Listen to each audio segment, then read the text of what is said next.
বাংলাদেশের মানুষ ইতিহাসের পরতে পরতে ধর্ম গোত্রের বিভাজন ভুলে জাতির স্বার্থে আমরা এক হয়েছি। সেই ব্রিটিশ বিরোধী আন্দোলন, সেই পাকিস্তান আন্দোলন, স্বাধীনতা যুদ্ধ, মুক্তিযুদ্ধ থেকে শুরু করে নিয়ে স্বাধীন বাংলাদেশের প্রতিটি সংকটে বাংলাদেশের সকল মানুষ রাজপথে একসাথে নেমে এসেছিল। এই বাংলাদেশকে সাম্প্রদায়িক বাংলাদেশ হিসাবে উপস্থাপন করে বাংলাদেশের স্বাধীনতাকে অনেক মানুষ হুমকির মুখে ফেলতে চায়।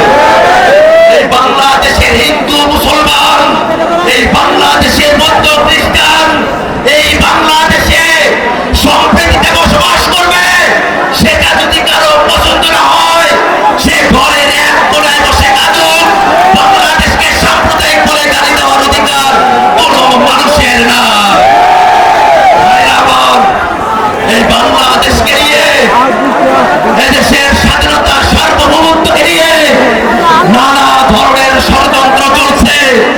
বাংলাদেশের অর্থনীতিকে ডুবিয়ে দিতে, বাংলাদেশের কোনো অঞ্চলকে কাজ দিয়ে তারা আলাদা করার প্রচেষ্টা করছে। আমরা শপথ করে বলি, আমাদের গায়ে এক ফোঁটা রক্ত থাকতে বাংলাদেশের 1 ইঞ্চি জায়গা আমরা পরাধীন হতে দেব না। আওয়ামী লীগ এবং তাদের দোসরদেরকে শাস্তি কার্যকর করা যায় না। আমরা সরকারের কাছে আহ্বান জানাই, 1 বছর সময় গত হয়েছে, আর কত অপেক্ষা করবেন? অতি দ্রুত আওয়ামী লীগ এবং তাদের দোসরদেরকে বিচারের কাঠগড়ায় দাঁড় করাতে হবে। নতুন বাংলাদেশ করতে জুলাই সনদের কথা আমরা বলেছি। মৌলিক সংস্কারের ভিত্তিতে জুলাই সনদ প্রণয়ন করতে হবে।